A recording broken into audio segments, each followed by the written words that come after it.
Oke, bayangin kalau ada di dalam sebuah kapal 3 orang. Orang pertama nggak bisa berenang, orang kedua baru bisa berenang, orang ketiga itu memang kerjaannya di lautan. Jadi dia yang punya kapal itu, anggap aja seperti itu. Ketika kapal akan karam, mana di antara ketiga orang ini yang paling merasa terguncang?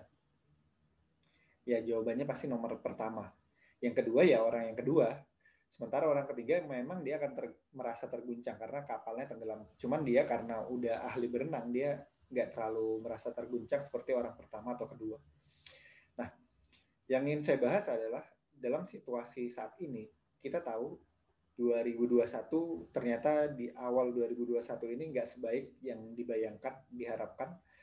Banyak orang yang berharap banyak di bulan Januari, Februari ini dan ternyata dia merasa aduh kayaknya nggak tercapai. Bahkan orang-orang yang punya goals di tahun kemarin yang udah bikin resolusi dengan semangat itu mungkin mulai ada yang merasa meragukan sebetulnya resolusi saya akan tercapai atau enggak di akhir tahun ini. Apapun itu, yang ingin saya sampaikan adalah orang yang sampai saat ini terguncang dengan keadaan ini, itu berarti orang yang nggak belajar, nggak beradaptasi. Karena kalau kita beradaptasi, guncangannya nggak terlalu sekeras tahun kemarin seharusnya. Jadi kalau tahun ini masih terasa keras, berarti harus ada yang kita pelajari. Guncangan itu terjadi kepada kita secara mental itu bukan datang tanpa sebab. Tapi sebabnya adalah karena kita nggak bisa menangani keadaan itu seperti orang yang 3 orang tadi di kapal yang mau tenggelam. Nah, untuk menghadapi situasi ini, kita harus banyak belajar. Masalahnya adalah sebagian orang masih menaruh harapan besar bahwa kondisi akan membaik dengan sendirinya, kita akan kembali seperti dulu. Perlu diingat ya, kalau umpamanya sekali perubahan terjadi, itu nggak pernah kembali lagi. Ketika mesin uap ditemukan, dunia nggak kembali lagi ke zaman pertanian. Dunia maju ke arah industri.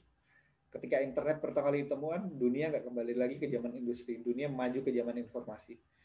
Ketika Google, Amazon, sekarang Tesla membuat sebuah pabrik baterai terbesar di dunia yang misinya adalah 2030 sudah nggak ada lagi orang yang pakai bahan fosil, negara-negara yang pakai bahan fosil, dunia akan terus berubah. Jadi orang yang berpikir bahwa saya berharap ini akan kembali seperti dulu, impossible. Yang harus dilakukan apa? Beradaptasi. Nah, agar tidak merasa terguncang, maka kita harus bisa beradaptasi secepat mungkin. Caranya adalah meningkatkan kemampuan kita belajar. Kalau upaya kemampuan belajar kita pada situasi seperti ini masih lambat, ampun deh, kita nggak bakal bisa mampu menghadapi masalah yang ke depannya. Karena ke depannya itu salah satu kemampuan yang harus bisa kita miliki itu kemampuan belajar dengan cepat. Untungnya, keadaan seperti sekarang ini, internet makin di orang masih orientasinya banyak ke internet, belajar dari internet, dan makin banyak bahan di internet yang di-sharing.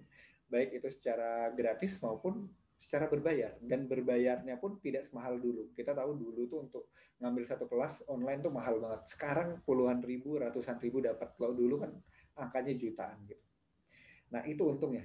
Jadi ketika perubahan ini terjadi dan industri ini berubah, resource-nya, sumber dayanya itu semakin murah sebetulnya.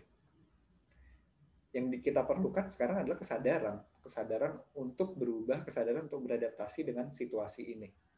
Kesadaran bahwa dunia nggak akan kembali seperti semula, kesadaran bahwa belajar dengan cepat itu adalah salah satu skill yang harus kita miliki. Jadi kalau umpamanya di sini teman-teman ada yang masih merasa terguncang, saya pun merasa terguncang gitu. Kalau saya ngomong saya nggak terguncang, saya enjoy dengan keadaan ini, bohong banget kelihatan. Saya merasa terguncang juga.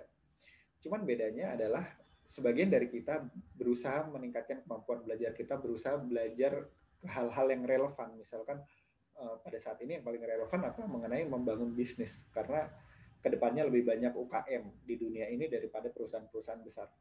Jadi belajar mengenai marketing, selling, copywriting, terus bagaimana optimize sosial media itu yang dipelajari, itu relevan banget ke depannya. Nah, itu yang juga saya pelajari sekarang. Jadi bagi teman-teman yang nonton video ini, saran saya sederhana. Jangan pernah berharap dunia kembali seperti semula. Jangan berharap ketika pulih kita akan bekerja seperti sedia kala. Itu nggak akan terjadi. Tapi kita beradaptasi dengan situasi saat ini, berusaha terus berkembang dengan cara apa? Dengan cara memperbaiki kemampuan kita untuk belajar cepat.